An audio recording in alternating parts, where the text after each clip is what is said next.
दोस्तों नमस्कार, मैं संजय मग्गू और मौजूद है देश रोजाना के डिजिटल मीडिया मंच पर। हरियाणा का बहुचर्चित एक गैंग रेप का केस, एक ऐसा मामला जिसके अंदर राजनीतिक षड्यंत्र की पहले दिन से ही बू आ रही थी। एक ऐसा मामला जिसको लेकर के हमने पहले दिन से ही आपसे कहा था कि सारे केस को लेकर के जो कहा जा रहा है वो ऐसा है नहीं।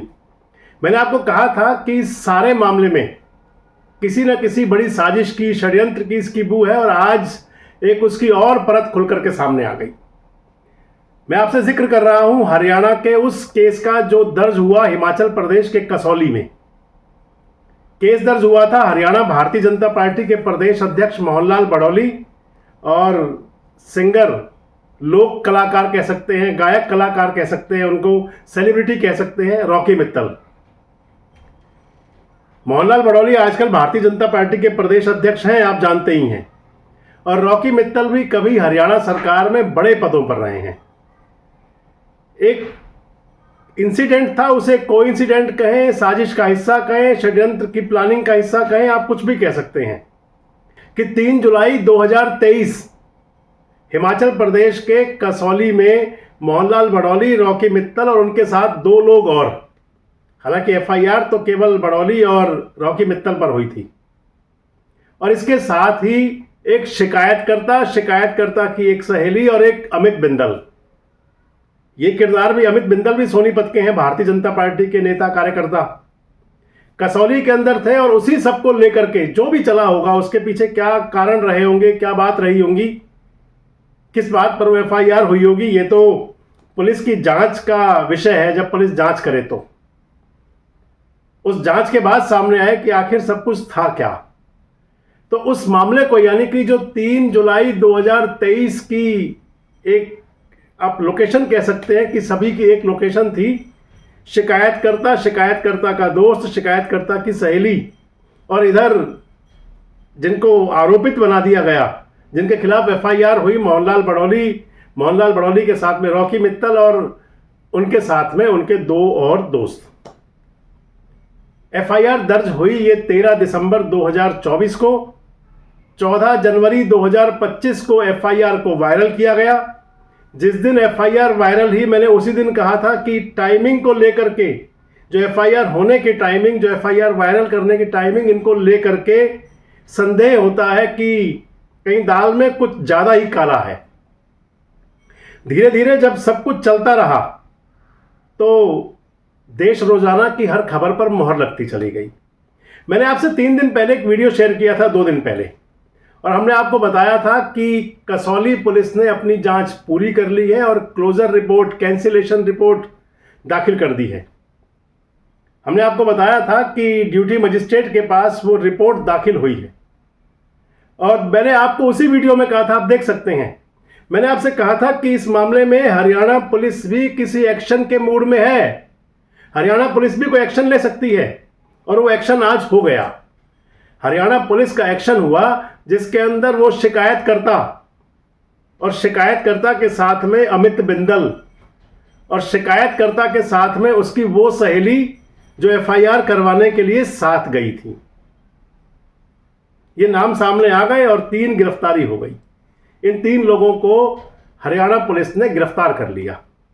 हरियाणा पुलिस ने, पंचकुला पुलिस ने गिरफ्तार किया है इनको, और बताया जा रहा है कि जिस एफआईआर में गिरफ्तार किया गया है, जो एफआईआर हुई है, वो एफआईआर हुई है रॉकी मित्तल की शिकायत पर। इसके अंदर दोस्तों बहुत बड़ी बात आ जाएगी कि रॉकी मित्तल ने जो शिकायत दी थी, रॉकी मित्तल कई बार से कह रहे थे, उनके कई मीडिया प्लेटफॉर्म्स पर वीडियो भी वायरल हो रहे थे। रॉकी मित्तल कह रहे थे कि मैंने पुलिस को पहले ही सितंबर 2024 में ही कंप्लेंट कर रखी है।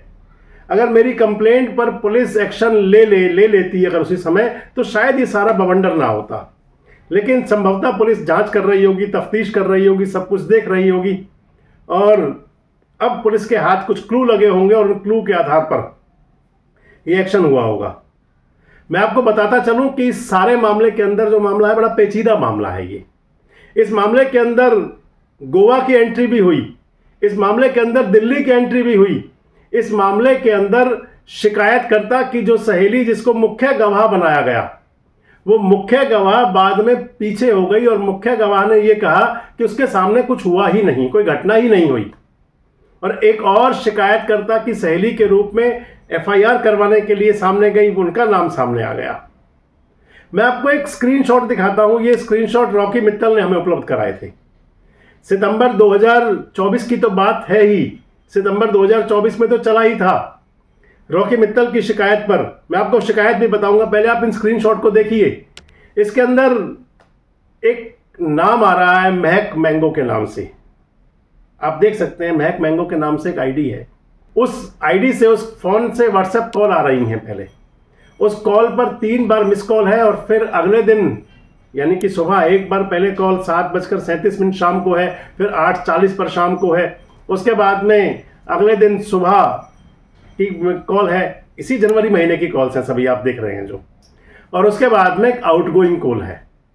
रॉकी मित्तल दावा करते हैं कि उनसे कहा गया कि हमने आपके पहले विरोधी थे, अब आपकी मदद कर सकते हैं, अगर आप चाहें तो आपकी मदद हो सकती है, लेकिन मोहनलाल बड़ौली के साथ मीटिंग करानी होगी। और जो शिकायत जो दर्ज की गई, जो एफआईआर दर्ज हुई है, जो जिस शिकायत को दर्ज किया गया, उस शिकायत के अंदर भी ये है कि रॉकी मित्तल कह रहे थे कि उनसे पैसे की डिमांड की जा रही थी। यानी कि सीधा सीधा मामला एक्सटॉर्शन का, सीधा सीधा मामला धमकी का, सीधा सीधा मामला ये कि अगर ये नहीं करोगे तो ये कर देंगे। इसको सीधा एक्सटॉर्शन कहा जाता है, धमकी कहा जाता है। और ये किसी बड़े नेता को धमकी देना, एक्सटॉर्शन करना कि अगर आपने हमें इतना पैसा नहीं दिया। हालांकि इस सारे मामले के पीछे मैं आपको बता दूं कि अभी जितनी परतें खुली हैं, इसकी परतें खुलना और भी बाकी है, आप देखते जाइएगा। इसके अंदर किसी बड़े राजनीतिक षड्यंत्र की बू है। इस सब के पीछे कोई बड़ी राजनीतिक साजिश भी है जरूर। जो अमित बिंदल सामने आए हैं, अमित बिंदल का नाम जो अब क्लियर होकर के सामने आ गया। अमित बिंदल के खिलाफ जो एफआईआर हो गई, गिरफ्तारी हो गई। और अमित बिंदल के साथ में 2 गिरफ्तारी और हो गई, एक तो शिकायतकर्ता और दूसरी शिकायतकर्ता की सहेली। अब कई बातें आएंगी कि आखिर जो महक मैंगो है, इनका क्या रोल है। शिकायतकर्ता के साथ जो सहेली गई थी एफआईआर करवाने के लिए, उनका क्या रोल था। गोवा की क्या कहानी थी। अगर गोवा का नाम कहा जाता है, क्या पहले भी फंसाने की कोशिश हुई थी मोहनलाल बड़ौली को? क्या पहले भी कोई प्लान किया गया था कि कहीं फंसा दिया जाए और उस समय दाल नहीं गली थी, बात नहीं बनी थी? अब ये सारे जांच के विषय हैं दोस्तों। और सबसे बड़ी बात आ जाती है, अगर कोई राजनीतिक षड्यंत्र है जिसकी बू आ रही है, मैं आपसे लगातार कह रहा हूं, तो फिर इस प्रकार की राजनीति, ये बहुत दूषित स्वरूप है राजनीति का।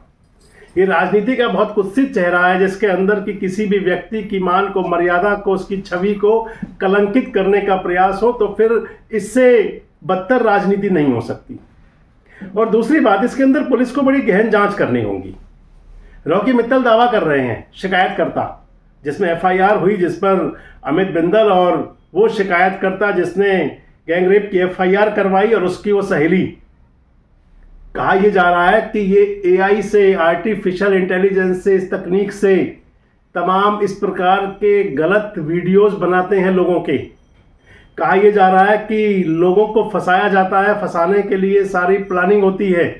और रॉकी मित्तल तो ये भी दावा कर रहे थे, इसके अंदर मैं आपको एक नाम नहीं बता रहा, अगर वो कभी जांच में सामने आ गया तो आपके स्पष्ट खुद पता चल जाएगा कि जो 2 लोग और थे मोहनलाल बड़ौली के साथ में और रॉकी मित्तल के साथ में, उनमें से एक व्यक्ति ने मुझे बताया था एक बार कि ये एक बहुत बड़ा गैंग है जिसके अंदर कई सदस्य इस गैंग के अंदर हैं। और इस गैंग का काम है कि लोगों को किसी भी प्रकार से ठगने के लिए उनके अश्लील वीडियोस बना लेना, उनके अश्लील ऑडियो बना लेना और उनको फिर वायरल करने की धमकी दे करके उनको ब्लैकमेल करना, उनसे पैसे की डिमांड करना। ये सब वैसे तो आजकल आप देख रहे होंगे, ये चल बहुत ज़्यादा रहा है। अगर आप देखें तो इस इंटरनेट के युग में आप बहुत सारे केस आपको दिखाई पड़ेंगे। आजकल साइबर क्राइम जो इस समय है वो बहुत बड़े पैमाने पर हो चुका है। पुलिस के लिए भी बड़ी सिरदर्दी है, पुलिस के लिए भी बड़ी चुनौती भी है। लेकिन बात अभी फिलहाल इसी केस की, बात इसी मामले को लेकर के कि जो दर्ज हुआ कसौली के अंदर, जो दर्ज हुआ 1.5 साल बाद, कौन कौन सी प्लानिंग, इसमें कितनी प्लानिंग हुई होंगी, कितने षड्यंत्र किए गए होंगे, क्या इंसिडेंट बनाने की कोशिश हुई होगी, क्या उस समय पीछा किया गया होगा कि ये क्या मोहनलाल बड़ौली उस दिन जा रहे हैं कसौली में? आखिर लोकेशन कैसे मिलाई गई होगी? और अगर कहीं और की बात भी आ रही है तो फिर उस समय की क्या प्लानिंग थी? कौन इन योजनाओं को अंजाम दे रहा था? क्यों, क्या चुनावी माहौल में भारतीय जनता पार्टी को बदनाम करने की ये साजिश थी? क्या दिल्ली चुनाव को देखते हुए ये एफआईआर हुई थी? क्योंकि दिल्ली विधानसभा चुनाव था और दिल्ली विधानसभा चुनाव के अंदर भारतीय जनता पार्टी और आम आदमी पार्टी का, हालांकि कांग्रेस भी चुनाव लड़ रही है, चुनाव परिणाम 8 तारीख को आने हैं, पता चलेगा कि मुकाबला बहुत कड़ा होने वाला था। और उस मुकाबले को, कड़े मुकाबले में क्या उस एफआईआर करके बीजेपी के एक बड़े नेता पर एक एफआईआर कर दी जाए और फिर उसको महिला विरोधी चेहरा दिखा करके कहीं शो किया जाए? ये बहुत सारे सवाल हैं अब, और इन सवालों की जैसे जैसे परतें खुलेंगी रोज नए राज सामने आएंगे। जब इन सवालों की सच्चाई सामने आएंगी तो आप यकीन मानिएगा कि इसके अंदर कई प्रकार की,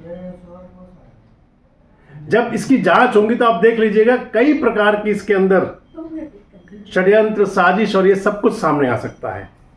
आपको क्या लगता है अब इस मामले के अंदर और कितने खुलासे हो सकते हैं? आपको क्या लगता है कि आखिर क्या चल रहा है? आपको क्या लगता है कि साजिश के पीछे छुपे हुए चेहरे क्या सामने आएंगे? तो उसके बाद कौन से और बड़े खुलासे होंगे? कमेंट्स बॉक्स में जरूर बताएं। जुड़े रहें हमारे साथ, देखते रहें देश रोजाना। हमारे साथ जुड़े रहने के लिए सब्सक्राइब करें देश रोजाना के YouTube चैनल को और नई वीडियो की नोटिफिकेशन पाने के लिए बेल आइकन जरूर दबाएं। अगर आप ये वीडियो फेसबुक या इंस्टाग्राम पर देख रहे हैं तो पेज को लाइक और फॉलो जरूर करें और ज्यादा से ज्यादा शेयर करें।